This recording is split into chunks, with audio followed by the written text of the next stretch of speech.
Hi everybody and welcome to another episode of the United States of a Movie Podcast. We're the movie podcast that makes every Monday a fun day as we get together and we talk movies, but we do have a purpose here at the United States of a Movie Podcast because we are trying to find one movie to define each state in these United States. We've already finished one trip around the states. We're currently on our second, and today we're stopping at the state of Massachusetts. Now, I want to say the state of Massachusetts, but to be quite honest, we're stopping in the city of Boston. Now, our champion last time was Blown Away, a very Irish movie set in Boston, and this week we bought two very Irish movies, both set in Boston. Before we get to those movies, though, let's welcome back my amazing co-host, as always, Ryan Sandler, buddy. Welcome back to the show. It is so great to be here, and we just missed St. Patrick's Day, which is a strange coincidence picking both of these heavily Irish movies. Yes, well, I guess one of them is. That didn't miss. Literally one of these movies started on St. Patrick's Day. And so technically a special. Yes, I guess. We planned this one. I think I watched both of these movies on St. Patrick's Day, just really immersing myself in the culture. Well, I'll tell you, one of them is a bowl full of crap at the end of the rainbow, and we'll get to that. But before we do, sitting in the middle of his very own video store in the center of Los Angeles, California, Will Hirsch. Welcome back to the show. Yar, what do you think of me Irish accent? That's pretty sure that's a pirate accent. Nah, I think I nailed it. Yeah. Boston, you can send me all your praises later. Mm-hmm. I knocked that out of the park. Start erecting that statue now. Yar, listen to me from the Southie I am. Nailed it. Pirate Rooster Cogburn. Oh yeah, it's been a while since we've had any Rooster Cogburn on this. It's gonna have to go. I'm missing an eye and I'm a cowboy. That's his line, right? That's pretty much missing an eye and I'm a cowboy. Yeah. Word for word. And to clarify, you're the screenwriter here, right? That's right. Me guys. Which we're going to be getting into because one of these movies that we'll be talking about is so bad that it actually drove Will to try and write a better script. Now, the movie we're trying to topple from last year, the champion from last season, is Blown Away. That amazing Tommy Lee Jones and what's his name? Oh, you help me out here. The guy Jeff Bridges. Jeff Bridges. Yeah. And Lloyd Bridges. We were charmed by that movie for being sort of like terrible and fun at the same time. I especially remember my favorite scene of that movie being when he's racing back, his missus is in the kitchen, and every time she's turning on a fridge or a light or a toaster, tick, tick, tick, tick. Yeah, the movie went so far to like really, really sort of tense, man. Up. And and then it pulls a blinder. So I will say, after that one. This time around, we have decided that we're just going all in on Boston. One movie that we had to pick and one movie we felt like we should. And honestly, I feel like we regret doing, but I can't wait to talk about it. Ryan, why don't you tell us about the slightly more Oscar-winning prestige movie that we bought? Yeah, I mean, this is a movie I hadn't seen this in, forever. But we picked Matt Damon and Ben Affleck's and Gus Van Sant's Good Will Hunting 2 Hunting Season.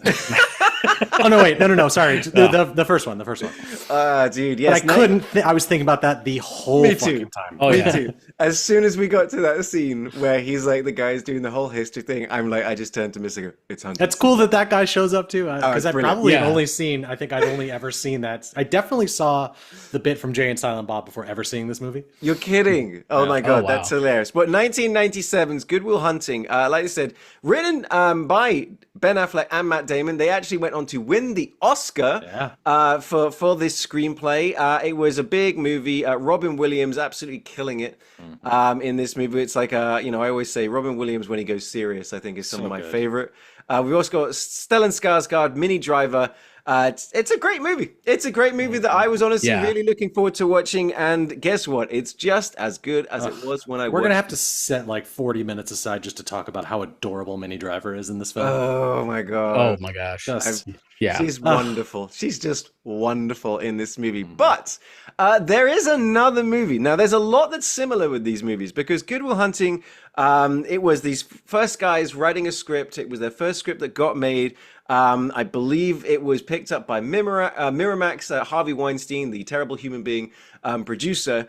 Well, this other movie was also the biggest script out there. It sold to a first-time screenwriter. It was initially picked up by Harvey Weinstein and Miramax, and it is also really, really confounding. Will, tell us about this other movie that we had to watch that I actually own on Blu-ray.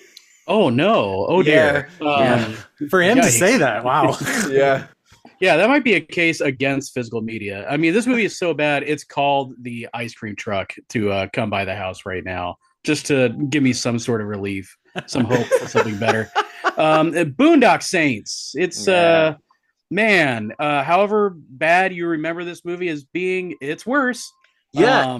That's the thing, though. Like, if I would have seen this in like it was 99, right? 99, yep. If I would have seen this back then, like I said, like stoned at a friend's house or at a dorm, like I probably would have really enjoyed this movie. But watching it now after seeing so many better films, this one just like, it felt a little too much. Like, it is very it's MTV. so late 90s, early 2000s. But Snatch came out after this and was a very like kind of similar in terms of storytelling. Right, but I was saying that this movie was kind of like it was trying to be an Irish Boston Lock, Stock and Two Smoking Barrels while also trying to be Pulp Fiction. And this is another one of those movies. We've mentioned this on the show before, that for a few years Pulp Fiction broke movies because everyone's trying to do Things to Do in Denver When You're Dead, 2 Days in the Valley, Boondock Saints, and everyone's like, this is the next Pulp Fiction. And that is literally some of the quotes that are, like was coming from Harvey Weinstein, like this. It's like a Pulp Fiction with edge, or this, that, and the other. And honestly, it's not. It's trying so hard to be cool, I think, is the problem. Yeah, too hard, I would say. Like, especially with like, in terms of the storytelling, the editing, it felt like someone adapted a graphic novel to film, which I'm usually not really a fan of. But yeah, I don't know. It just didn't. I did not enjoy watching this film at all. No, this is one I saw. Yeah, I saw it in '98. I definitely didn't see it in theaters. I saw it home video because no one saw it in theaters. But nobody should.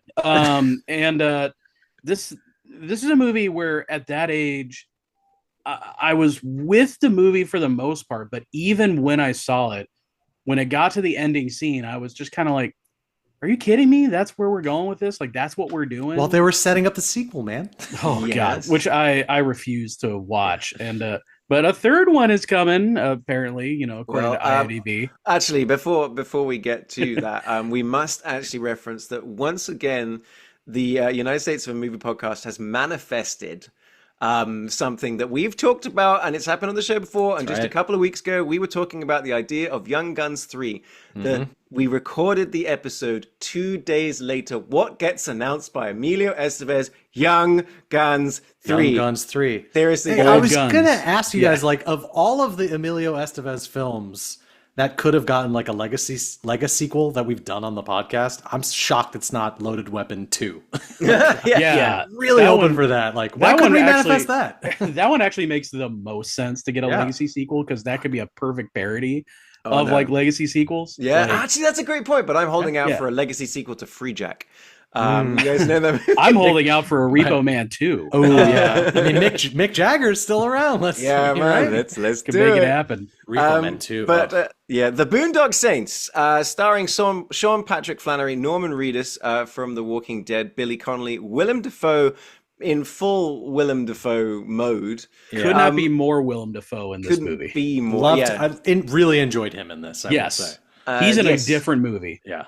Very much liked him as a female prostitute. We have to get to that scene a little bit. But this movie, written and directed by Troy Duffy. Now, if you've never heard that name, that's because he has never written a movie before The Boondock Saints or directed one. And then the next movie he wrote and directed was the sequel 20 years later. But when he sold this script, they sold for like $300,000 or something like that. This movie, this guy, Troy Duffy, was the hottest guy in Hollywood. And in fact, I was watching a little bit of a documentary that I know Will has seen, which is called Overnight, which came out in the early 2000s, which tells the story about how this guy went from just being a barman to selling this script to Overnight being the hottest thing in Hollywood to then it all just going tits up, and it is a pretty fascinating story. Yeah, I mean, the story is inspirational for the first part that he really did, work in a bar. It's the bar you see in the movie. He worked there, and he had always wanted to be a filmmaker.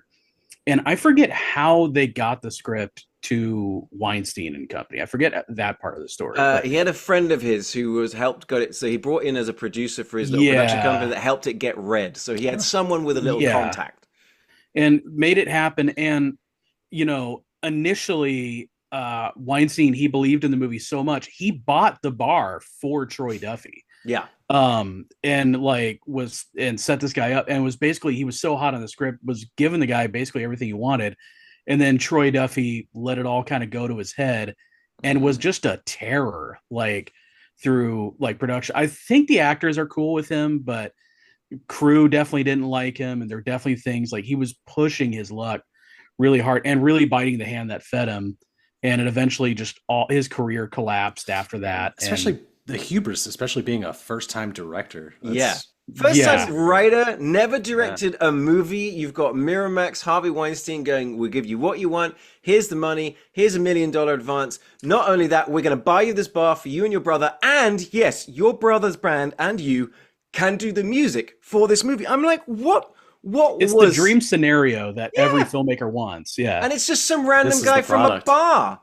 I'm amazed they took a risk like that. I mean, and I'll give him credit for someone that's never directed a movie. It's not terribly directed. I mean, it's not. No, it's not, but it's a lot of choices were made. And again, watching this now after seeing so many better films, it just missed the mark a little bit. I don't think it did too many things differently. Like the one thing that really stuck out to me was the editing. Like it felt like it was edited for TV. Like it was just the fade to blacks and just the way the story is structured and told. There are certain that opening scene, like where they're like chatting. It's the scene where they're just like, the rule. What is it? The rule of wrist, and he's like, or like rule of thumb. That's what it is. Rule of thumb scene. And like it's cutting in between that and then Boston, like mid sentence, and it is very bizarre, like editing. And I've definitely seen a cut that doesn't have that editing, so I don't know if there was a few. Oh, you got some insight? Yeah, I can, because as I put in this Blu-ray, I think for the first time, it did ask me if I wanted to. You sure? Yeah. It did ask me if I wanted to watch the director's cut, and I won't lie, there's a little bit of curiosity to me to sort of like put that in and give it a go and see what's going on with that one. Because you're right, in that intro, it's kind of making choices, but in the first 10 minutes. I was kind of like I'm like, okay, all right, I'm kind of on board with this movie. But then as it goes longer and longer, there's just a lot of shouting. There's a lot of just like plot twists left and right. None of it's really making any sense. And it's all just, like I said, they're just trying a bit too hard, or they just don't quite know what they're doing. It's all flashy. There's no real substance behind it. It's very over the top. Yeah. Like I said, it felt like someone adapted a comic book or a graphic novel. Like I was thinking of, Willem Dafoe's character was reminding me of Gary Oldman in Leon the Professional a bit, like just really big fucking swings. And again, I loved him in this, but even that was like too much. Yeah. So the movie itself, so initially had a $15 million budget. Then it all went tits up with Harvey Weinstein. Ended up getting made for about $6 million. And then when it came to coming out, Columbine had just happened. The high school massacre happened days before. So in the end, they was just like 2 weeks before test screenings is when that happened. So they kind of were afraid it would inspire copycat crimes. The fear of everyone at the time. So they only put it out in 5 theaters in January. It made $30,000. But then what's interesting, that's why this movie is interesting about it, is that when it came out on home video, it was all word of mouth, and it ended up making 50 million on home video sales. And that's the reason I owned the Blu-ray, is because some of my old friends from when I used to make my TV show EPAD on Max for Cinemax, there was this crew of people, and they came over for a movie night, and they'd always been talking, oh, you've never seen the Boondock Saints, seen the Boondock Saints. We got to watch it. And so we did. And I remember it just kind of like going, yeah, it's all right. But that's what I mean is that everyone is kind of like back in the day they said you've got to see this. And it's a weird, it's a weird like cult classic, I get. I mean, not to me, but I can see it. Like I said, like you would have a party at someone's dorm room, smoking some jazz cigarettes, and people would be like, "Oh, you got to see this fucking movie," and it just probably took off that way. And what's crazy is that, and then in 2006 they re-release it in theaters, and that goes so well that they greenlight the sequel 2009 that then get made, which is insane. Yeah, was that crowdfunded at all? Or I have a memory of that being crowdfunded, but I don't know if it was. I don't think it was, but let me have a look. Be a shame if it was. It grossed 10 million off an $8 million budget. $8 million budget doesn't sound like it was done. It was 20th Century Fox. Okay, 20th Century Fox financed the sequel after the reception in 2006. I am morbidly curious, though I probably will never watch that movie. Yeah, there is a sort of a level of morbid curiosity that I have there as well, and there's a lot of people came back. We'll pick it next season. yeah, no shit. Actually, that would be a great follow-up. But yeah, so let's get into it. So Boondock Saints, if you don't know the story, tells the story of two fraternal twins who are Irish in Boston. It starts off with a couple of Russian gangsters messing them around. So it turns out, and again, it's all kind of edited a bit weird. It shows you the aftermath and goes back and shows you every scene, after, which was a choice. Which is just people trying to be all Tarantino. And I do like that, like when that is done well, it's great. But again, seeing so many better versions of this movie going back, I'm like, I know what they're doing, and it's just the way it's done is sloppy. So it's kind of weird is that like they really lean into the Irishness of Boston to the point that, these Russian guys have been killed, but the Irish police are kind of like hero worshipping these brothers who got done for, it's fine. It was clearly, but they were all bad. Yeah, they were all bad. So it's fine. And everyone's kind of like, wowing about them. Now, Willem Dafoe is the aggressively gay FBI guy that's investigating organized crime. And essentially, but also troublingly homophobic. Yes, yeah, hilariously so as well. Like I said, they can't quite figure out. He definitely he plays it off to scare straight people, and then he really doesn't seem to like gay people. He drops the F-bomb when he's someone calls him and he's on the phone. He's with his lover, who's like he's like, what are you doing? He's just like cuddling, and he just drops. I was like, Jesus Christ! Yeah, and then I guess, it's all a bit peculiar. It's definitely a gay guy written by a straight guy, right? Is the whole vibe. But then while they're in prison, it seems to be that they both get woken up by the rain, feel like they've been blessed by God, and they take it upon themselves to go out and just be vigilante killers. Of bad people around Boston. That's fundamentally the plot. Though the motivations of it, very confusing. The reason that they can do it at all, quite confusing in general. And the fact that it can't figure out if it's trying to be funny, if it's trying to not be funny, if it's trying to be serious, is it trying to be, what is it? It can never quite figure out what it wants to be. You know what I mean? Yeah, it keeps acting like a movie with a much deeper message and much deeper philosophical reasonings behind it, but it's really not. This movie is as shallow as a puddle. There is nothing under the surface of this movie. Is the director like Irish and from Boston? Like, is that? Yes, he's very much. He's so just for there. Yeah. He's 100% just. I would hope. Yeah. You see a picture of him and you're just like, all right. I mean, this guy, he is. I'm surprised he didn't put himself in the movie. I think he actually is in the movie. There is a cameo of him in the movie, so don't worry. In the bar, I think. Yeah. He smoked. He was like, "What are you, a couple of Boondock Saints?" So he's actually from Hartford, Connecticut. But I remember it was very much inspired by his own kind of like experience living with his brother and stuff like that. And he just kind of like. I guess kind of leaned into this whole thing. He had a band. Like I said, this is just very much, he was basically just a walking, talking version of whatever. It's a good premise. It's just very poorly executed. Yeah. And just not made by somebody who has a real understanding of filmmaking. It just needed somebody there to kind of like he needed to just learn a little bit about the process and the craft. A perfect example being the other movie is okay. Look, I know I'm going to say I like Ben Affleck as a director. This guy is certainly found of something he's good at.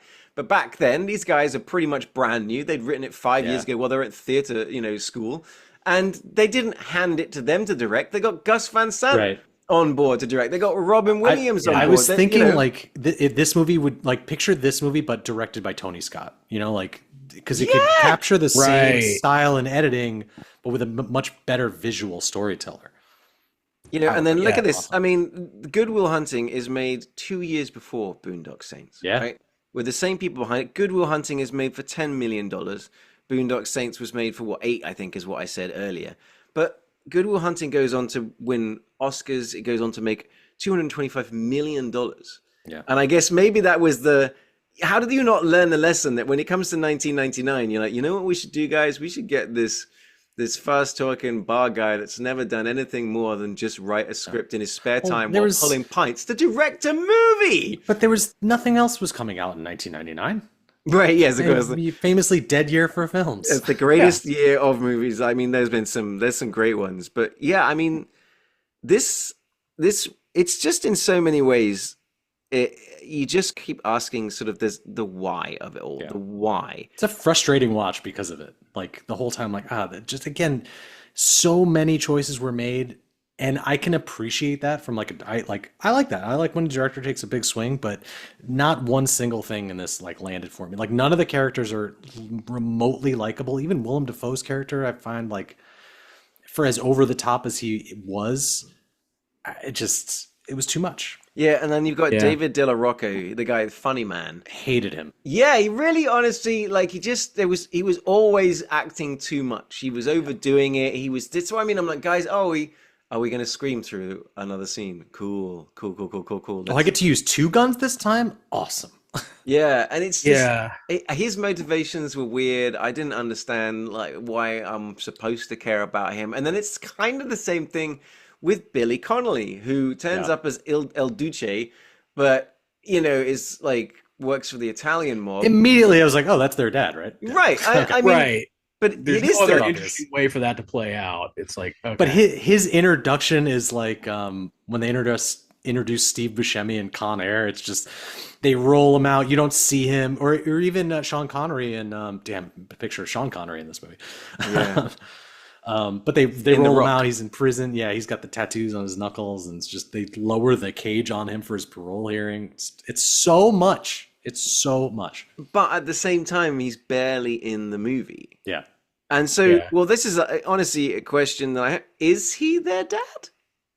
Or because it's never fully, because is it he just walks in on them praying and they do call him at the end. They do call him Dad, and they keep going on about the code that they were taught to by their dad, or the prayer. Yeah. Okay. Once they're with Rocco and he's like, you got to teach me that prayer, and they're like, no, it's our dad taught us this. It's not for you. I'm like, oh, that's when I was like, oh, probably the only other majorly Irish character is their father. Yeah. I mean, I'll be honest. This latest watch through, I was zoning in and out just because I was having such a bad time, but I'm pretty sure he's her dad. Yeah, no, he is. I'm looking now. It says, but that's what I'm saying. Is even watching the movie, I go, well, surely he's their dad. Man. But it's it's never. Again, it's just not. But then why do they have that insane shootout in front of the house where he was? Right. It's just 6 different. It's so fucking insane. I wish I wish I would have seen this 20 years ago. I probably would have had a lot more fun with it instead of being my usual cynical self. But fuck, this movie sucked. It took me 2 days to watch this movie. I was very much like Will as well, that in the last half an hour I was just kind of like, all right, come on, I get let's it. go. Yeah. And it's so there were moments so in that scene, like I said, that shootout scene where they've gone in and then they come out, there's Billy Connolly with his 6 guns, but the whole thing's being told by Willem Dafoe. And I liked, also in the scene, right? Yeah, so I liked that, right? So I liked that we're watching Willem Dafoe tell the scene and act alongside them, which I thought was cool. But the bit that I'm not getting is that by the time he gets to the end of him telling the story, he's lost his jacket, he's covered in sweat, and he's shooting his gun in the air before he drops to his knees. And then the other detectives are just kind of watching him. And then I was like, So did they just watch this guy have a fucking mental breakdown? Every day. Shoot a weapon. Every case. Yeah, just shoot a weapon like in the open, and he's on his knees, and everyone's like, and they're like, all right, cool. This is our boss. I'm like, that's what I'm saying. I couldn't tell what was real and what wasn't anymore. Imagine now Right. it cuts to like a different cop retelling the story of Willem Dafoe's character telling the story, but and that's acting just it out at the same time. Okay, if that's the second one, now Real I'm Russian interested. doll scenario.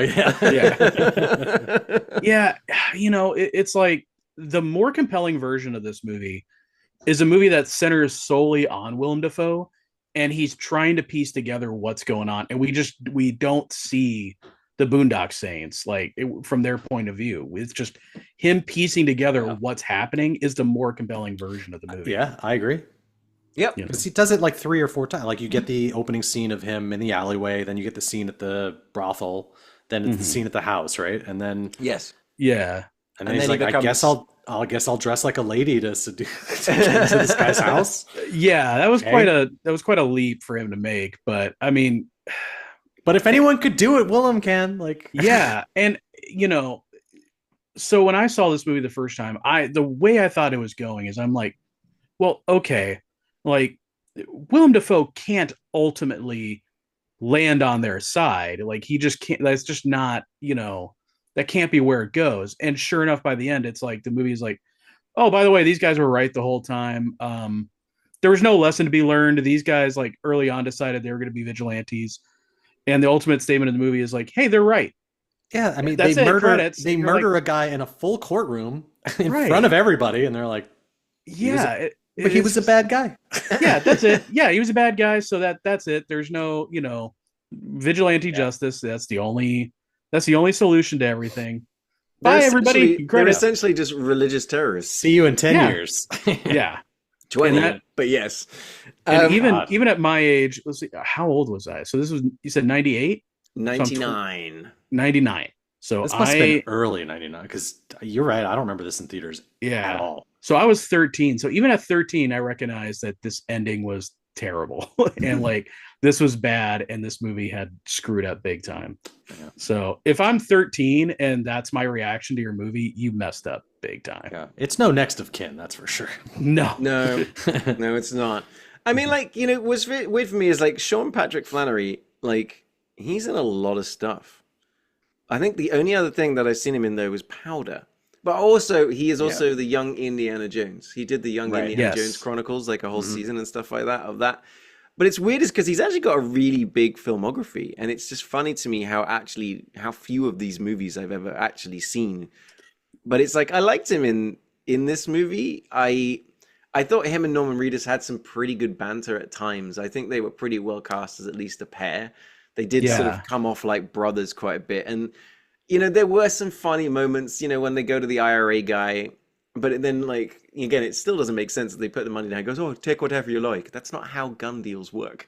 Not that I do that. But, They do in Boston. Yeah, right. But it's like, oh, but they're kind of like, in a way, they're always talking movies, which is something like, he's like, no, they've always you got to take the rope. They always need rope in the movies and like all that kind of malarkey. But I guess for me, it at least put in a montage and explain why they know how to shoot now, as opposed to just a couple of drunk Irish brothers who fluke into being fucking John Wickian style hitmen. Right. And who are seemingly invincible too. Like, he drops a fucking toilet bowl on the guy, then jumps off of a fucking building onto the guy. Yeah, that's where the movie lost me. So minute 7, Sean Patrick Flannery jumps off the 7th floor of this building, lands on a Russian mobster, and he's fine. The mobster took the fall. And then there was other stuff that, little things that were sticking out to me, going, okay, this guy's just written a script, but it's like, anytime they're processing a crime scene, everything is happening too quick. He's like, okay, find the bullets. That's a 50 caliber one. He tells the cops, like, go upstairs, check these buildings. That comes down immediately. I was like, the 4th floor, and I go, dude, you've been gone 25 seconds. There's no way that's worked. And same thing with one of the later crime scenes that goes, these 2 slugs are different. These are from different guns. No, buddy, you've just turned up. How the fuck do you know that CSI's still on the way, man? Like, so it's just like things like that were just like, okay, and I tolerated the 2 like bumbling detectives that are there. I think one of them is comedian Bob Marley, who's great. But the two of them are just so inept that one of them is just relegated to getting coffee and bagels because he's so bad. I did enjoy that running joke that, like, he's turned up and he's come up with some stupid theory, and Willem Dafoe's like, oh, yeah, that makes great sense. Go and get me a coffee. And then later he's like, and then they see him later, and because he goes, if you do any more, you're going to get me a bagel. Next scene, the guy's being an idiot, goes, go get me a bagel. So I did like, there was like really great script. Yeah, fucking crushed it. But there's like, it's things like that. But yeah, I guess that's kind of what I'm saying, is it's not Snatch, it's not Lock, Stock, Two Smoking Barrels, it's not Pulp Fiction. And I just think, I think, Ryan, you nailed it. Is like, why didn't they give this to Tony Scott?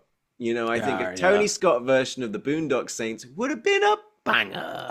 We talk about this a lot. This is a perfect example of like an okay script, but in the hands of a very competent director, it could have been a better film. Or like, maybe it's the problem is it really is right down the middle. Like, it's not a comedy, it's not a straight up action movie. It's just trying to do too many things and does them all pretty poorly. Yeah, they don't. Whatever they're trying to go to, they don't quite hit. But there are moments. There are glimmers of fun stuff in here, but man, I hated everyone in this movie. Yeah, well, apart from, like I said, so at some point, and it's never again, like, you don't really see it, they just get caught, and they're in, like, the basement of, like, the Italian mob guys who are kind of torturing them. Fortunately, they kill the most annoying character. Great. He's gone. But at this point, Willem Dafoe has kind of gone to church. He's been talking to a priest, even though he's not fundamentally religious. That priest has got a gun to his head, and the guy that's got a gun to his head has a gun to his head.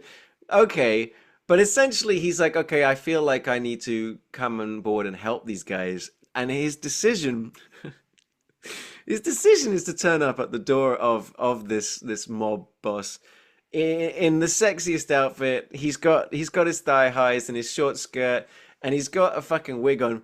I don't care how much makeup, wig, skirt you got. Willem Dafoe is one of the scariest looking individuals on earth. And the guy that opens this door can't wait to fuck him. And I'm just like... We don't kink shame here on this podcast. I mean, no matter what kind of makeup, beauty products, wigs you put on him, it just looks like Willem Dafoe. Yeah. And so just the idea that this guy's like, you look like the Green Goblin. Yeah, you should be Green Goblin on my balls. I'm something of a prostitute myself. Yeah. And then it escalates, like, the guy's like, coming in and goes, dude, I haven't been laid for ages. It's gonna take me hours. And then, like, Willem Dafoe's like lying on the ground and he's spreading his legs, and it's just getting, all right, this is getting weird. Lingers on a little too long. It does. It's a bit too much gusset. And it was a little, very Basic Instinct-y. And then, but it's still, you're looking at him like going, bro, I mean, come on. And then, like, later after he's killed that guy, he goes upstairs with another guy going, hey, you're doing 2 for 1? Like, everyone's like, I want to fuck the really ugly woman. Like, I'm sorry, Willem Dafoe. You don't make a good woman. You don't. No, it's like a Bugs Bunny situation where you're just like, everyone's falling for this, huh? Yeah. Is everyone like reaching for their glasses and they can't quite find them to be like... Yeah, if everybody was Mr. Magoo, I might understand it, but yeah. Wait a minute, aren't you the most famous police detective in all of Boston? Still would. Yeah. I mean, seriously, the guy's face is just all angles and stuff like that, and with the eyelashes and with the lipstick. I mean, it's the definition of putting lipstick on a pig. I was just like, this is so bizarre. Big fucking swing, though. Yes, big swing. But then, like Will says, and then how does the movie end up? So at that point, he's kind of rescues the boys, as does Billy Connolly comes in and, like, hears them doing their prayer. And then it kind of cuts to that Papa Joe, the bad guy, he is on trial again. Reporters on scene again. You see Willem Dafoe let the brothers in with their da. And then they just take over this courthouse, armed to the teeth, execute this guy in front of everybody, and they get dubbed the Saints. I like that they both put bullets in his head. One gun was probably enough, I think. Right? Yeah. I think it's all 3 of them, right? All 3 of them. Right. Shoot, yes. through his head. And it's just like, I checked out. Like, Yeah. Oh, I don't. again, this was day 2 of this movie, and I still had 58 minutes to go. And I was like, Yeah. I was just one of these like. Tick, tick, I tick, would tick, hear tick, tick, I would tick. hear gunfire. I'm like, all right.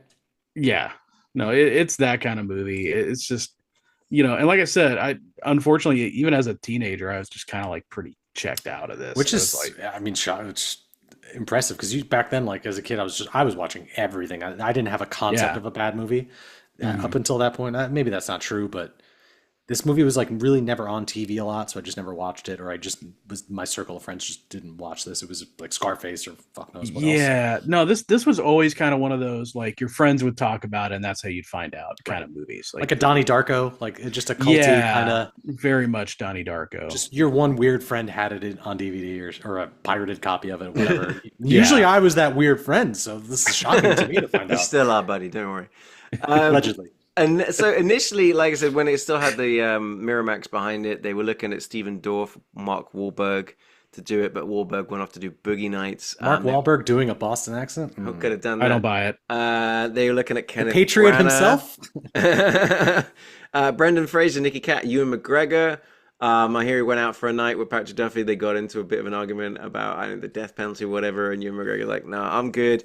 Patrick Swayze was circled, things like that. So, like I said, I watched a little bit of this documentary, but Will, you've seen it. Now, the rumor is that there's lots of clips in that documentary of him just being rude as hell. Yeah, To people like Kenneth Branagh, to people like these actors, and he's just like, just taking swings at these people like verbally. Fucking hubris is. Yeah, oh man. my god, yeah, he is just like laying into people about his vision and about how don't fuck with his vision and stuff, and he's just going off on like really kind of like prestigious people who are like, these are the people you're courting to be part of your movie. And it's pretty much instantly like the moment you give him like an inch, he just goes for a mile in the most aggressive way possible. And what is the name of his podcast? United States of Boston. But yeah, I mean, like, it was inspired. He wrote the screenplay inspired by his disgust at seeing a drug dealer taking money from a corpse across the hall. And then I guess the lesson he learned is I should be worse than that. I'm going to drop a toilet on this guy's head. Right. And it's such a simplistic, moralistic view that like when I saw it the first time, I'm like, okay, but there has to be a voice of reason that comes in because this is so silly, the kind of morality that it's playing in, where it's like so black and white. And like the only way to deal with this is to just kill the bad guys. Yeah. What's funny is movies like Punisher, Warzone do this whole thing better, like so much better and more violently too. Like that's what's funny about it. The Ray Stevenson one? Yeah. So let's the good Punisher movie. Let's get into Troy Duffy dismissed several casting choices. He refused to meet with Brad Pitt because he'd already played an Irishman in The Double Zone. He rejected Keanu Reeves, calling him a fucking punk. And Ethan Hawke calling him a talentless fool. And I'm just so that's the guy who's helming your movie. Yeah.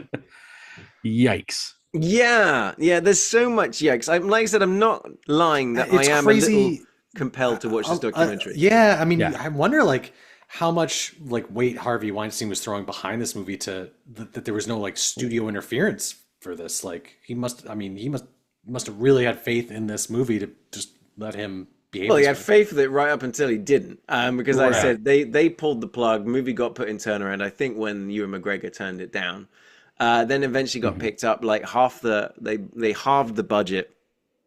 Ewan McGregor, who would go on to do The Phantom Menace the same year. And you got Keanu Reeves, who went on to do The Matrix the same year, and you got Mark Wahlberg, who went on to all of the bullets dodged. Everybody had this wild career. It's a fascinating film, and I like a documentary on it does sound really intriguing.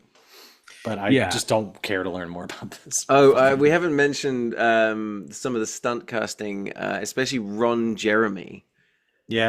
Being in this another famously good guy. Woo! Yeah. But like he at least he looks about as bad as his character. The hedgehog himself. Yeah, and he's like, when he's like in the strip bar kind of thing, and it's a really aggressive close up of him while he's masturbating, and I was just like, I was glad when they shot him. You know what I mean? I was like, all right, okay, Yeah. well that worked for me.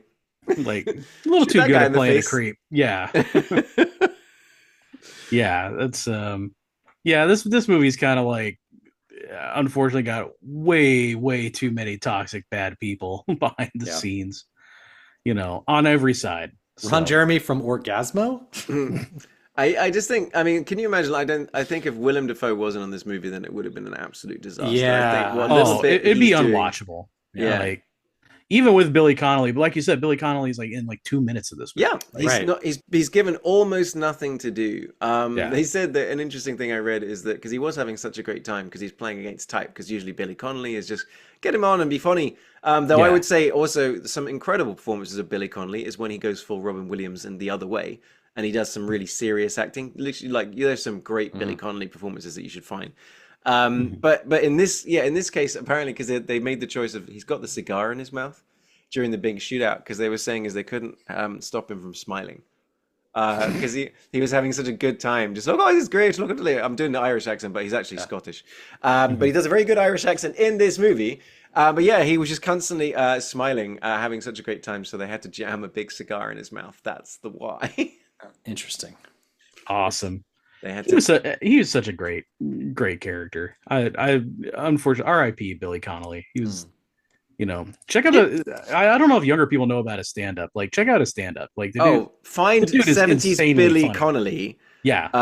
But I would say I don't think he's died. No, yeah, he's still alive. He just retired because he got like sort of a form of dementia, I think. Was what was happening. So he retired, but no, he's still going. He could still pop up in the trilogy. Yeah. Yay. I think still married to Pamela Stevenson as well. But yeah, no, I apologize. I didn't mean to preemptively end his life. No. Well, given our track record on this podcast, you got to be real careful. Yeah, we're not manifesting that shit. But you know what? No. Will, as in, don't say that, because I was just in Thailand visiting my parents, and I said the same thing. I was like, "Oh yeah, Billy, he died, right?" And my dad's like, "No, man, he's right over there." Yeah, but 100% is that Will is right. Is that Billy Connolly is one of the funniest stand-up comedians in the history of all time. And he could go out and do stand-up with no prep, as in he's not rehearsed it. He's just riffing. I'm such a fucking asshole. I always, for some weird reason, thought Billy. This is going to sound insane. I always thought Billy Connolly was in like Monty Python. Was he like part of that? Negative. I just had that in my brain. I'm like, the guy from Monty. I don't know. It's terrible. Actually, Billy Connolly, now a resident of Florida, as far as I see. In fact, I'm going to Florida in a couple of days. He moved to Key West. To visit him. Yeah, I'm definitely... Yeah, so he's got the initial symptoms of Parkinson's. That's where it sort of happened. So he started forgetting his lines about 2013. 2019, he retired. I mean, the thing is that he's just, like I said, he's one of the... He is like the Scottish Robin Williams. You know, again, there's another overlap that we're getting here is a quick fire, like stand-up comedian in sort of like in this movie. And they are two sides of one coin. But one of the sides is covered in shit and the other one is just polished to a fine sheen. And that movie is Good Will Hunting. Let's move on from the Boondock Saints, which was not a movie I think we would recommend watching. I think it's if you haven't seen it by now, probably not. Yeah. I feel like I know Adam's going to watch this fucking movie anyway. Yeah. Yeah. But I know Have fun with that. I also know that, you know, it did get cult status for a reason. And I think, Ryan, you nailed it earlier when you said, I think if you watched this in the 90s and you were 18, you'd be like, oh, this is kind of cool. But to be honest, it doesn't stand the test of time. But I do have a morbid curiosity over the sequel. We'll see if I'm on a plane sometime and it's the only movie that's available to watch on this particular airline. Maybe I'll do that. But no, let's move on over to Good Will Hunting, a movie that I saw when I was like 16 years old, when I was at boarding school. I haven't mentioned that. And while I was there, like, I remember that movie charming the absolute pants off me. I remember, much like you said, Minnie Driver charming the absolute pants off me. And this movie, wow, does it hold up? It Yeah. won 2 Yeah, that's Oscars. It great. got Best Supporting Actor for Robin Williams. It won Best Original Screenplay for Ben Affleck and Matt Damon, and it received 9 Academy Award nominations. It's so good, guys. Yeah. Like, This is right up there with like my top comfort movies. Yeah, Like, I'm so mad I didn't watch this after the Boondock Saints. I should have, but goddamn, this movie's excellent. yeah, you did that backwards, buddy, because I very much enjoyed watching this last night. Even like to the point of like, I have a German exchange student. She's with me right now. She was like, she had to go to bed because she was like, oh, I really wanted to watch that one with you as well. Like, it's one of those things that I think just transcends time. It's yes, it feels like late 90s, but it's doing that in a really good way. Boston but it- feels a lot more yeah. genuine. This movie does feel timeless because like no one has cell phones. It feels very like it could take place in the 60s, 70s, whenever. Like it is a timeless movie. And like Yeah. Gus Van Sant's very good about that kind of realistic, almost sort of documentary style. There's just bits where the guys, so like there's Casey Affleck, Cole Hauser, Ben Affleck, Matt Damon. They're like the 4 guys riding around in the cars, and there's just some really good just general banter.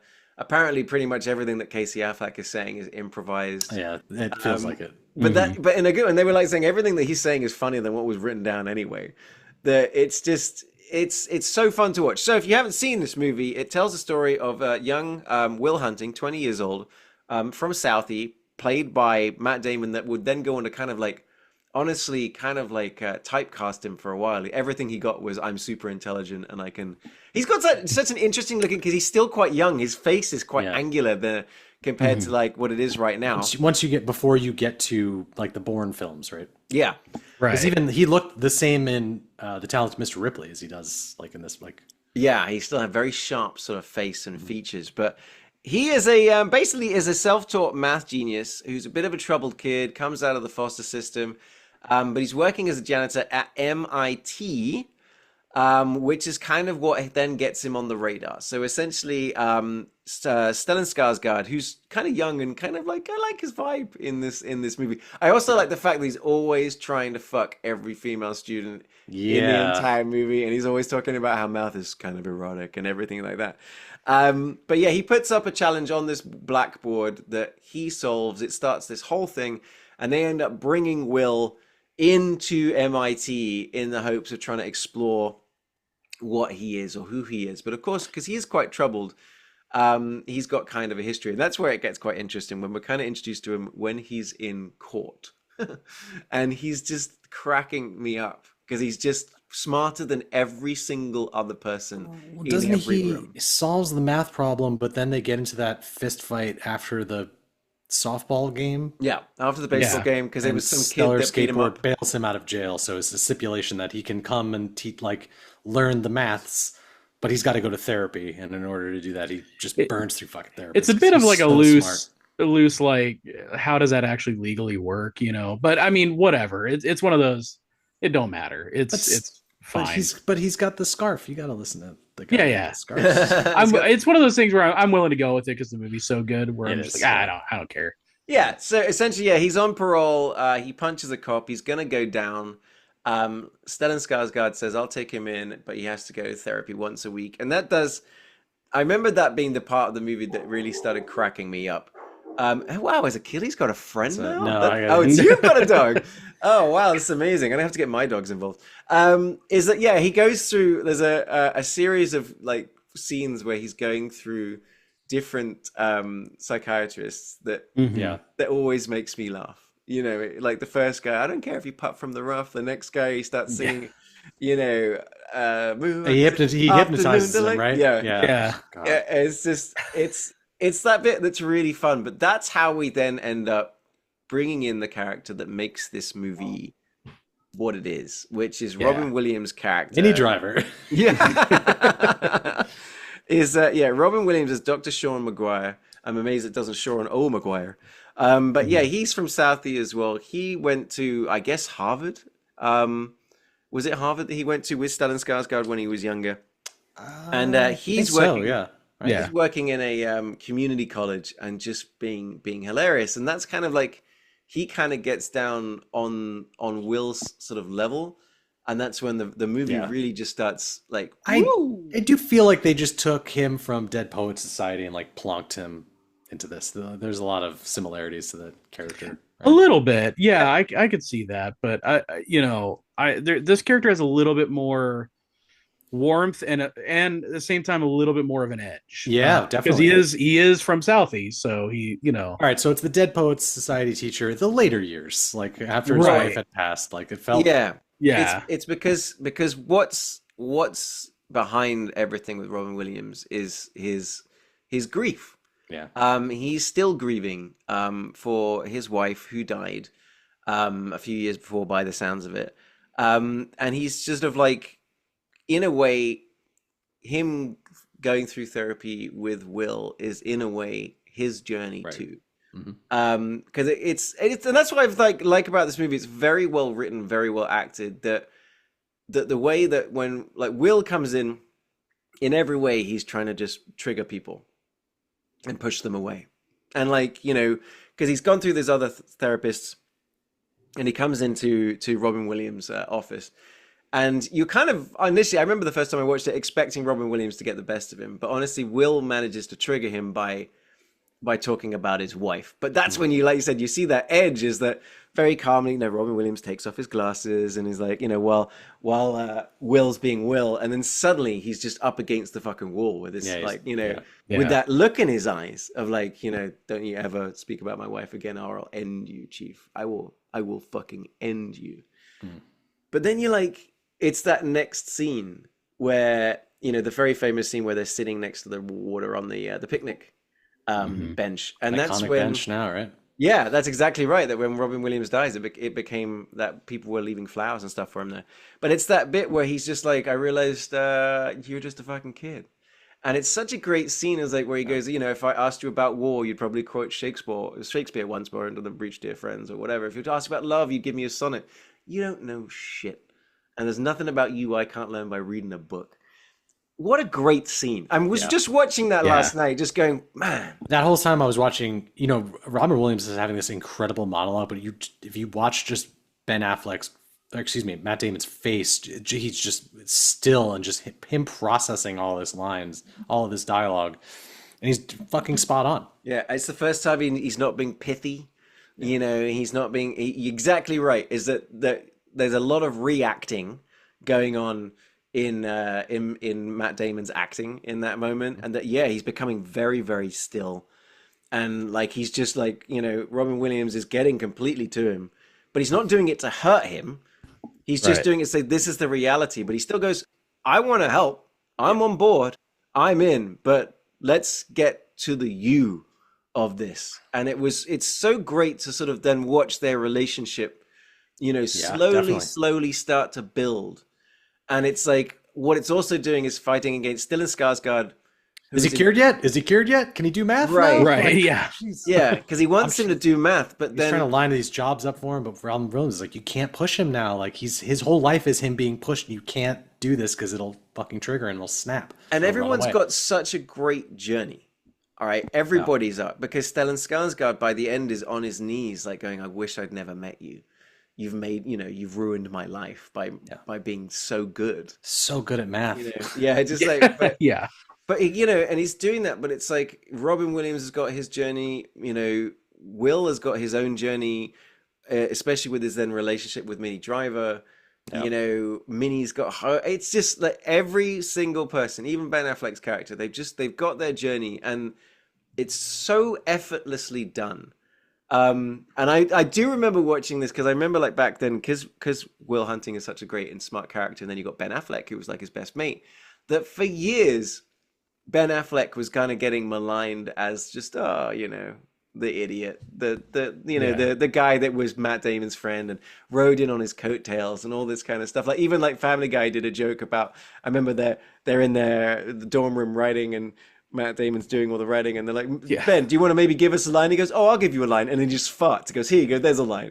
And it was but now, we see that actually Ben Affleck is a great filmmaker, a great script writer. he really knows what he's doing when it comes to movies as well. That when I was watching this now, I was watching this more through the lens of, no, Ben Affleck's great in this movie as well. Yeah, the dialogue scene they have together, like later on, where he's like, if I see you here, like I'll fucking kill you. Like the idea of him throwing all of this shit away just so he can hang out with his friends and drink beers, like. He's like, no, man, you got the winning lottery ticket, and you're just sticking around here. That would be such an insult to us.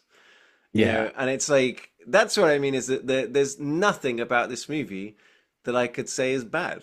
It's just Danny Elfman is being very restrained for Danny Elfman. I didn't even know he composed that. That's awesome. what I didn't realize that, because I knew the music, and then I at the beginning in the credits, even Mrs. was like, Danny Elfman did this one? I was like, it says it on screen, so I guess that's true, but wait, what? Really?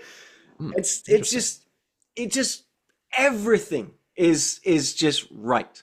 The vibe is right, the time is right, the way it's shot, it's right, the editing, some of the shot choices, like, you know, and also just people riffing. You know, like it's very famously that bit where Robin Williams starts talking about how his wife would fart when in her sleep and wake him up. And you can see how it's caught Matt Damon off, and he's laughing, and then you can see from the laughing because the camera's shaking. Yeah. And then he just segues into like the script, and it pulls Will back, you know, Matt Damon in, and it's such a genuine scene. And you kind of like, you see that in like, you know, moments of this movie. Like there's again, same with Minnie Driver and Matt Damon when they had their first kiss. It doesn't feel acted at all. No. Yeah. And none of it, I mean, there are bits that sure feel scripted, but the scene where like she's trying on the glasses and they're so adorable together, and everything, all of the scenes that they're sharing feels so genuine and real. And you go through that heartbreak just as these characters do in this film. And by the end, you're like, what a fucking idiot, man. Yeah.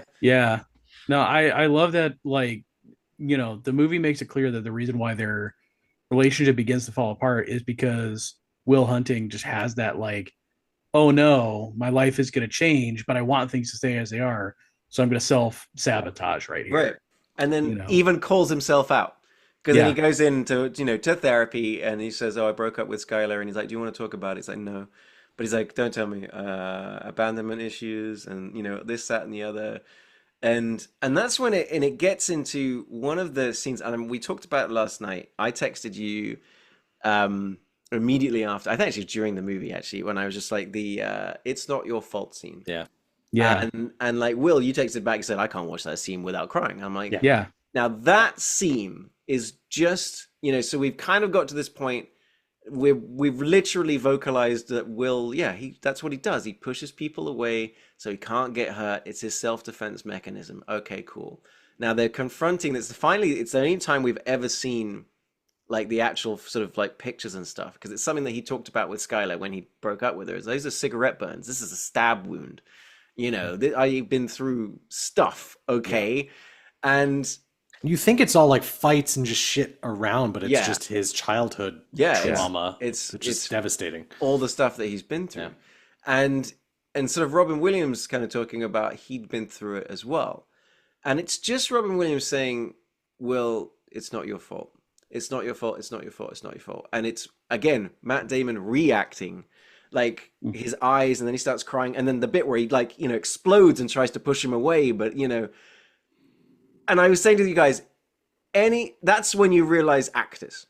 That is Robin Williams and Matt Damon crushing it. And it's kind of like, how Heat exists, right? And then there's LA Takedown.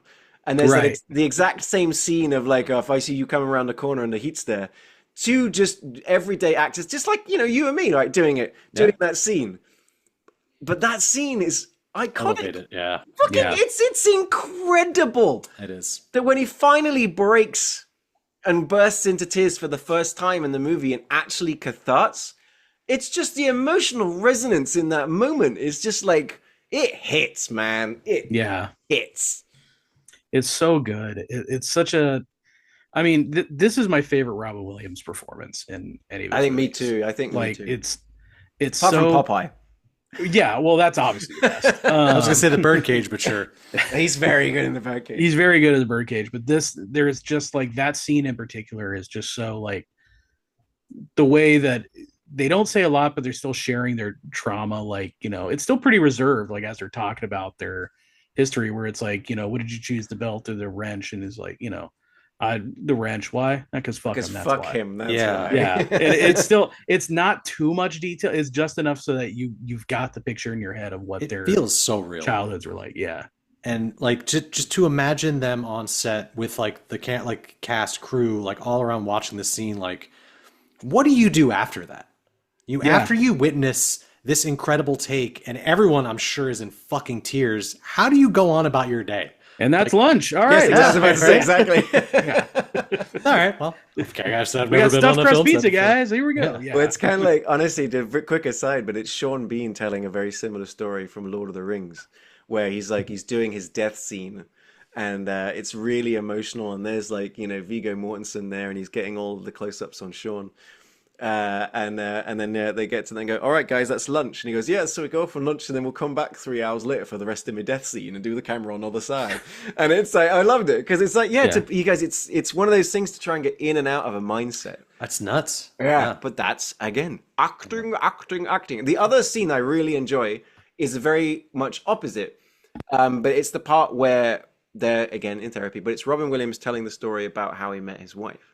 And then he goes, God, and he's telling the baseball story, and you get that great shot from the top where he's going around the bases himself, in the office, and Will is just I can't believe you at that game. Well, I wasn't at that game. No, I was in the bar with my future wife, and just like great writing, great acting, great like twist, like kind of moment. Yeah. It leads into maybe one of the best improv lines in a movie ever. At the end, and then he goes, I didn't know he was gonna go hit a fucking Yeah, like I can't believe you didn't make it either. I didn't know he was gonna hit a home run. What do you want me to do? But yeah, and then like the way that pays off, at the end of the movie, Yeah, fucker stole my line. Yeah, son of a bitch stole my line. That's it. I think that was an improv too. I don't think that was in the script. The idea that he then leaves, or the implications that he leaves Boston to then go track down Minnie Driver's character in California. Yeah, he's driving to California, which kind of insane to think about it. She gets there and she's just like, eh. Well, another heart-wrenching scene is like, yes, that she's just trying to bond with him, with him, and he's reacting. He's having his defense mechanism. And she's like in tears. She goes, I love you. Just tell me that you don't love me and I'll never call you again. And he becomes like robotic.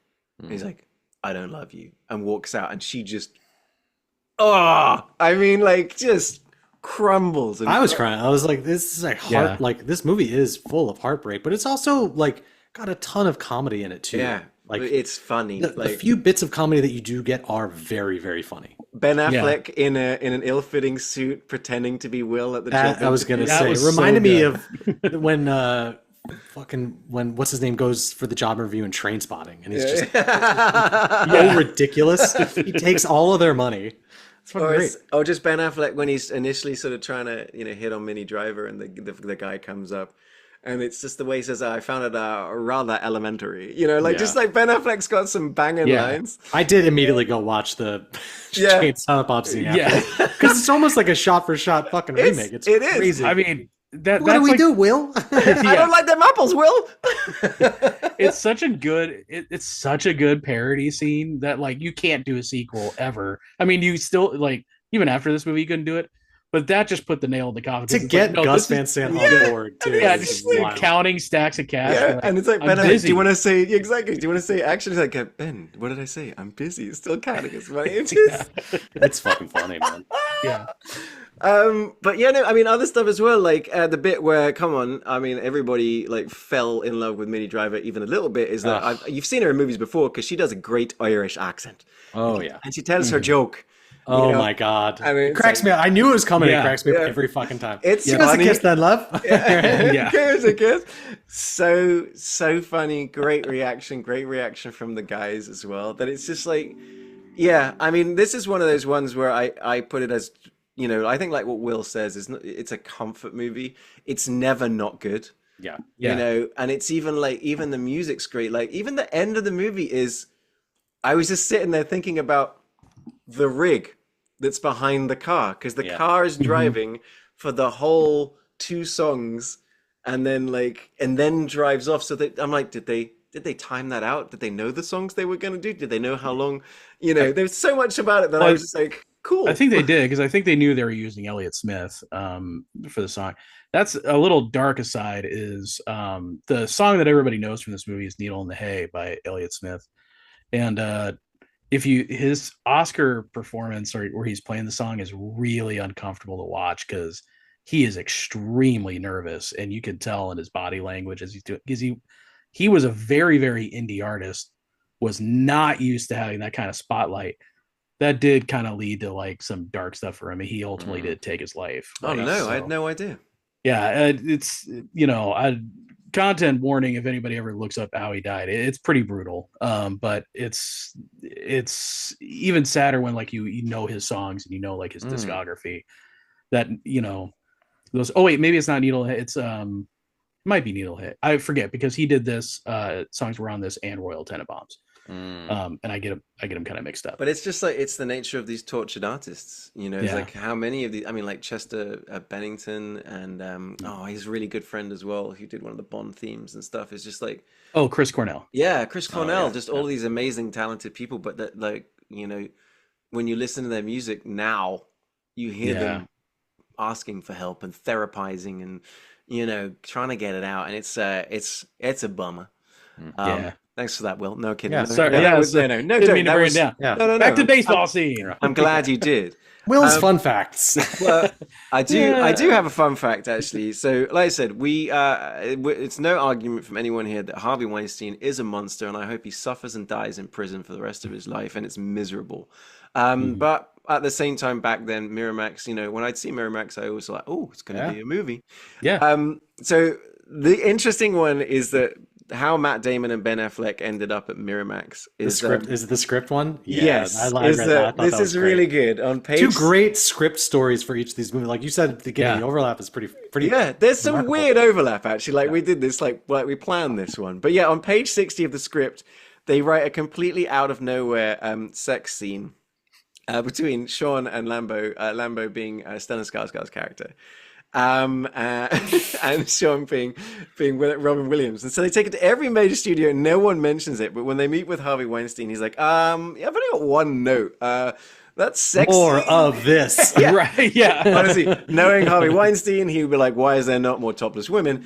But yeah, he's like, that was messed up, and that's how they were like, oh cool, you actually read our script, so we'll go with you, which is like which is pretty good. So I like that. It's a pretty. And Will, you script. put that in every one of your scripts. Yeah, but it's the first thing everybody knows. I probably shouldn't put it as the opening scene. Yeah, the I should bury it a little bit. Yeah. No, Another I also cold open. Yeah.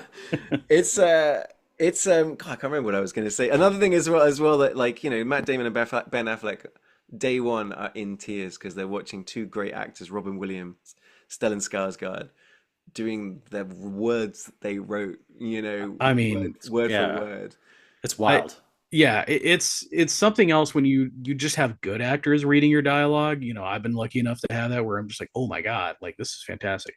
I can't even imagine having actors of that caliber reading your dialogue. Like, oh man, that's something very few writers get to experience. And actually, Ryan, it was something you said as well, right off what you're saying there, Will, is that according to Matt Damon, the best addition to the film from Robin Williams' ad-libs is the last line of the film. The son of a bitch stole my line. It's such a great line. Yeah. To remember that you said, like, because who knows how filming structure wise, to remember that and to harness that piece to ad-lib that line and for it to be so iconic is fucking wild. Yep. Now, this is where I feel like some of the Harvey Weinstein comes in, who's, like I said, it involves women and it involves movies. This guy is a scumbag. And this also shows you just how much he doesn't know what the fuck he's talking about. But he did not want Minnie Driver for the role of Skylar, feeling that she wasn't cute enough. Fuck you, Harvey Weinstein. Yeah. What? Wait, what? My God. Just He Yeah. wanted Pamela Anderson from that time. Yeah, but honestly, Probably. I probably put money on the fact is that she probably just rejected his advances, which is very much how Harvey Weinstein Well. operated in Hollywood. And then Yeah. she goes on to be nominated for Best Actress at the Oscars. So again, Harvey, I hope you die in jail. Yeah. I mean, geez. And credit to them casting Minnie Driver, because can you just imagine if this movie, like, the romantic interest was a lady from Boston? I would never buy it. You'd have to go through that Boston Yeah. accent, her telling that joke and stuff. I don't buy it. So had to make it a British lady. And I think I remember as well, like years ago hearing, Great. and it's kind of like a subplot in the movie, is that when he does go, there's a scene where he goes to the NSA and he's like, why should I do this? And the initial like approach for the script was along those lines, is that it was this young Boston Southie like math expert that ends up sort of like doing crypto analysis and stuff in the NSA. And I like how, all right, I see. That's how he gets his job at Treadstone. Yeah, yeah. Yeah, right. Yeah. Oh my God. I was gonna say, or he gets really good at numbers and becomes an accountant who goes and starts. Wait a second. Oh, By the way, I do actually, I've been trying to find time because I think it's still in theaters, but I do want to see The Accountant too. I love The Accountant. It's not out yet. Is it not out It's not yet? out yet. I I was gonna was say, in like, next it's month. not out. Is okay, it? thank Yeah. God. All right, because You're I was thinking down. of Steven Soderbergh's Black Bag, which is out in theaters right now. Oh, is it really? Okay, I got those backwards. Yeah, I was down at South by Southwest the other day, and there was The Accountant 2. Like the everything was there. They had the Airstream The outside. fear of all sums. That's a good one. Oh, that's a good joke. I've heard excellent things about it. Like, I mean, I loved the first one too. 2 accountants this time. It's great. Yeah, well, in this guy, I mean, the account. That's why I really like that they brought that back. Is that, again, a little bit of an overlap with what we're talking about with Boondock Saints? Is that The Accountant came out, didn't do great, but it's always been one of those word of mouth movies. Did you see this Ben Affleck movie? It's actually it's really fucking good. Came And, out like, 2006. 2006 I or think, like right? it's a 16. while ago. Hang on, The not that Accountant. I don't think it's that long. Yeah, no, you're right. 2016. So it's Really? almost 10 years later that we're Almost 10 getting a years. sequel. But it's like, is that it's one, it's a great movie, 2, word of mouth, and then whenever it turns up on a streamer, it does really well. Like it was just on Netflix, and it was like #1, and It's that's an when they got it. easy Like, fucking watch. Yeah. but it's also that, like I said, going back to like Ben Affleck, credit where credit's due with that guy is that I have an autistic son. I have a lot of experience in the world of autism. Is that his approach to playing autistic was great. Like I'm watching it and I'm like, wow, he's crushing it. Like it's just he really, really gets it, and so I'm very excited. The Accountant 2, not gonna lie, very excited. You're saying if Let's see. Ben Affleck played the young boy in The Predator, Oh, he would have nailed it. having a different conversation. Hold on, we can't talk about The Predator. Our numbers are going to go way Oh down. God, no! We're in danger. We're in danger. You see the subscribers drop. Oh my God. So yeah, they sold their script. I think they were going to get 600,000 for it. So yeah, it's weird that we inadvertently did it, guys, but you know what? We're going to claim that we totally did it. But yeah, that you've got, like we said at the beginning, these two very, very similar approach movies. First time, big scripts, big producers, and you're just seeing how it works and you're seeing how it doesn't. But as we always say, that's not the question here at the United States of Movie Podcast. It's not about what movie is better, because, guys, it's not even close. The best movie that we're doing this month, even up against Blown Away, is Good Will Sudden Hunting. Death. Oh, sorry, yeah. Sorry, I got confused for a second. Yeah. But yeah. I was watching, like, yeah, I mean, it's definitely Good Will Hunting for me, for sure, even though I fucking doubt. love Blown Away. And we'll probably watch that right after we finish here. But you can't, like, this is so, I mean, it is intrinsically Boston, this. Well, Yeah.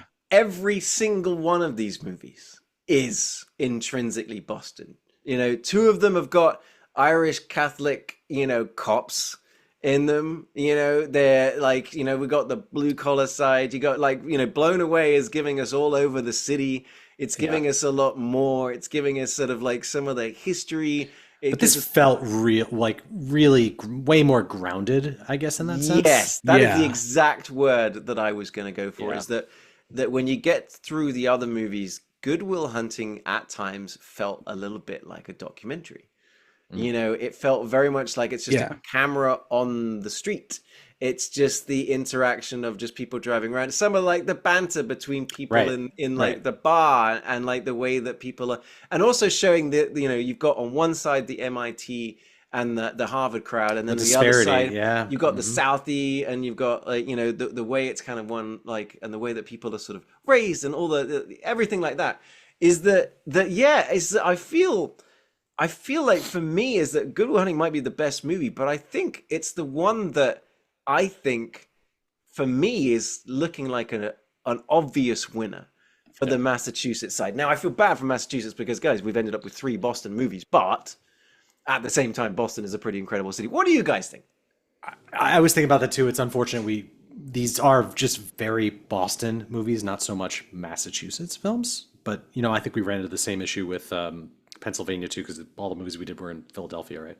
Yeah. And it's always a tough one, but you know, these are the movies we picked. And we're fucking living in it. And sometimes just people make movies kind of just in one major city in a state, and you don't really have a lot to pick from. But I think of the ones we've picked, I think it's no question Good Will Hunting, because not only do we get like, you know, the college setting, we do get a lot of the surrounding area. We do see more of the people, and it is much more real. You know, it's a much more real world than either of the 2 other movies. Yeah, I mean, if Blown Away somehow beat out Jaws and The Departed, The Departed, yeah.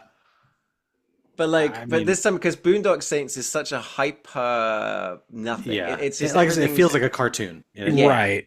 Yeah, nothing feels like it's representative of anything, really. And while, like, we admitted that, you know, say Blown Away gave us a little bit sort of more of the city. I think because, you know, with the Departed, it was just all a bit sort of criminal, and, you know, we got more. I think that's kind of how we rationalized it. That Blown Away was at least giving us a bit more of the vibe and the variety. You get Jeff Bridges on the motorcycle. That's basically it. Right. And you get do see a lot of the Irish same accent.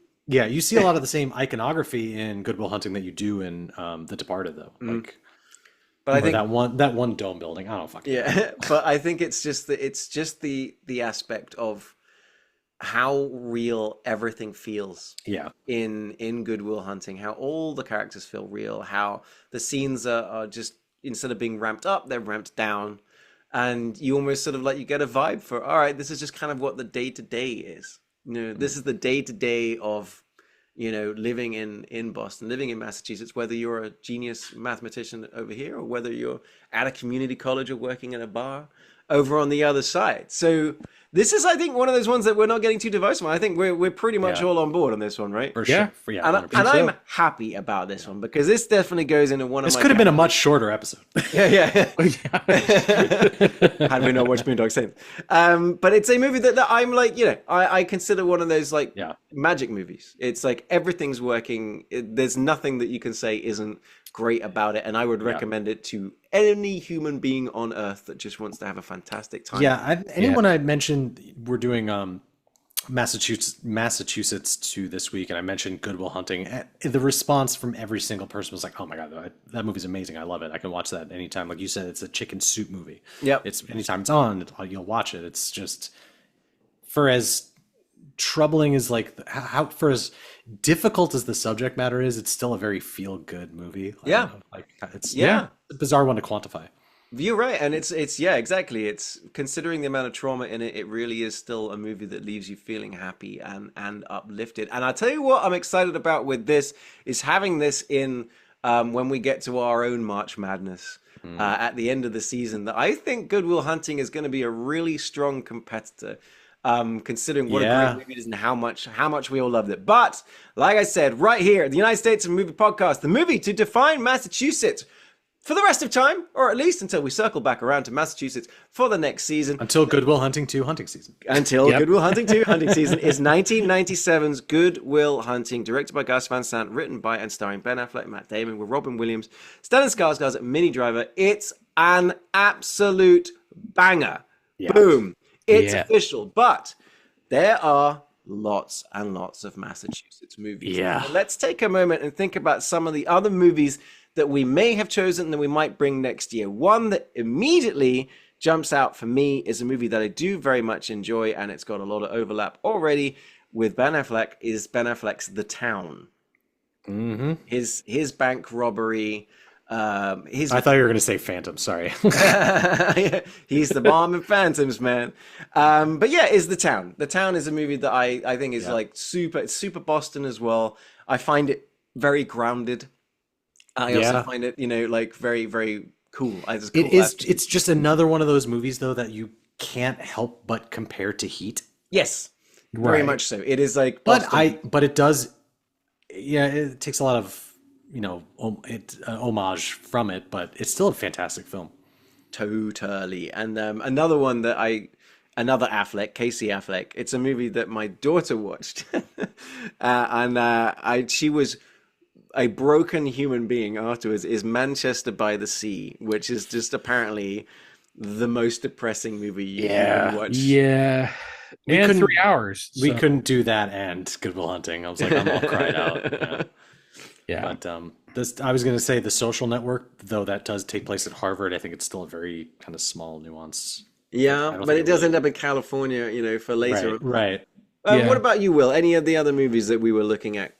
I mean, we talked about Spotlight too, which might be something we'll definitely have to take down at some point. I haven't seen that since it came out, and I remember really loving it. It was a great movie, but it's a pretty heavy subject matter. Right.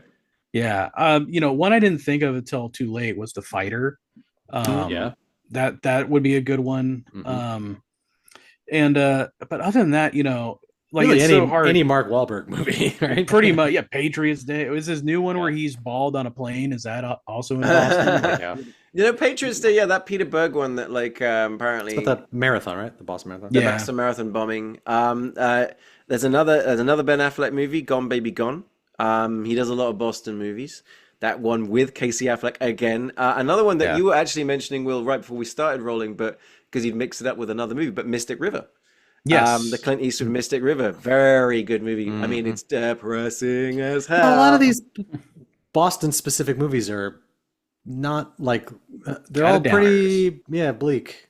Well, I mean, I did mention this last week when we were looking for movies. I think when I said the movie Fever Pitch, which is based off the British movie, but it's actually I think that's Jimmy Fallon, Drew Barrymore, 2005 movie. It's more baseball. That just depresses me. You mentioned that last time, and I confused it with the Freddie Prinze Jr. movie, Summer Catch, which is also pops up on the Boston list, Massachusetts list.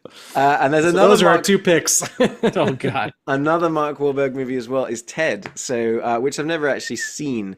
So there's still, like I said, we've hit easily 8 or 9 movies that would fit and would be good watches as well. I do think we need to broaden it next time so it's not so just straight up Boston, if possible. So Shutter Island. I was going to say Hocus Pocus and Hocus Pocus 2.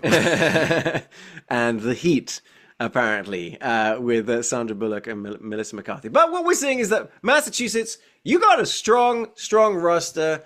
A lot of movies that we're going to want to watch and get into. So I'm really interested to see where we end up when we do return. But when we return next week, we are, of course, going to a different state. And that state is the biggest state in the 50 states, as long as you just don't mention that around Texans. They're for fine. now. Yeah, right.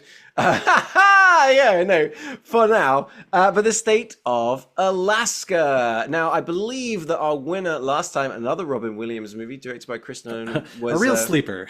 Yeah, was Insomnia, you son of a bitch. Boo. Boo myself on that one. But I tell you what, that we're on our text thread. We're like, all right, guys, what are we going to do when we get to Alaska? And you guys instantly had answers, and I was like, cool. Well, that was easy. We're done. So, Ryan, why don't you introduce your movie I've only seen once, but Mrs. was kind of annoyed. That I remembered you saying that last time, and we. So I had that in the back of my mind. I'm like, if we didn't pick this movie, Zen would just fucking murder all of us. So we picked the Mystery Alaska. I almost said Mystic River, you son of a bitch. Yeah, sorry. Now I've got you all mixed up with it. Yeah. Another movie from 1999. Mystery Alaska, which stars Russell Crowe. I believe it's kind of like a small town ice hockey movie. I want to say it's like done by the guy that did Little Giants. that did no, that wrote like Ally McBeal and stuff like that. I'll get into it. But yeah, no, I'm just looking right now on our non-sponsor Just Watch, who maybe one day will sponsor us. It looks like it's not available anywhere. It looks like it's gonna be look on YouTube for free kind of situation on that particular one. Though I've got a funny feeling that the Will's movie may be the kind of movie you can find for free on YouTube. Will, why don't you tell us the movie that you're bringing to the table? I'm fascinated. So I don't know a ton about this movie, but I know it stars John Voight.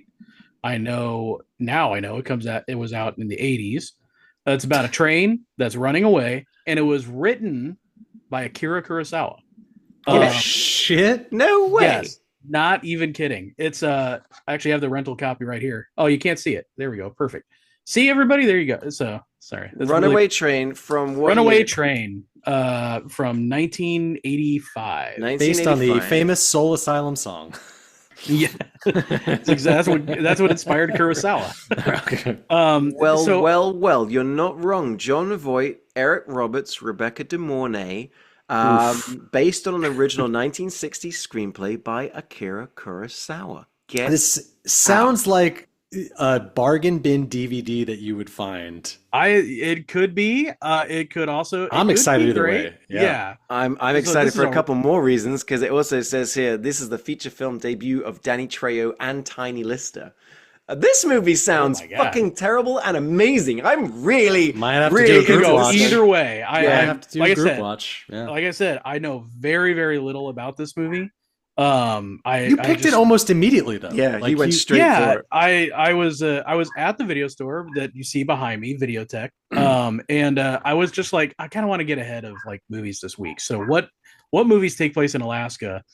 And I saw this come up, and there was a gentleman who wasn't working there. It was another customer who was like a big movie guy. And he just said like, "Oh yeah, that's written by Kurosawa," and I was like, "All right, sold me." And as he's leaving, he lowers his glasses. Who is it? Danny Trejo. Oh my God, Machete himself. So I'm looking. Beat me up. I'm looking here on Just Watch. It is available on Fubo or MGM Plus if you've got either of those. But it also says it's on Tubi. Free with ads on Tubi. Tubi is not bad. It's that one that we find acceptable to watch movies on. Yes, though Tubi is good. It is leaving in 10 days. So if you are listening to this podcast and you want to watch it with us next week, you've got a week. You can do it. It's available for free on Tubi. So Runaway Train and Mystery Alaska will be taking down Insomnia. We will see if either of those movies puts us to sleep. But that is the state that we're going to next week. So all that's left for us now is to say, as always, thank you very much for joining us. And please join in online. Ryan, for the third time, you got to send me your movie posters. I'm going to put them up on our Facebook page that you can find the United States of a Movie. You can find me as That Englishman in Texas or Ollie Pettigrew on Facebook. You can find Will as Entitled Millennial, especially on TikTok, where he talks about old movies. And Ryan, you can find him as Rhino Digital, RYNO Digital, for his great movie posters and fake movie posters and also merchandise for this particular podcast. Outside of that, if you're watching us on YouTube, hi, thank you very much. If you haven't subscribed, please do. And every week I like to say, share this podcast with someone that you know that loves movies. Find us online on Apple or on Spotify. Review us. Thank you very much to those of you that have. But I'm looking forward to this. Alaska's going to be a fun one. Let's go watch Runaway Train. But from me, Ollie, from Will, and from Ryan, thanks as always for joining us for this episode of the United States of a Movie Podcast.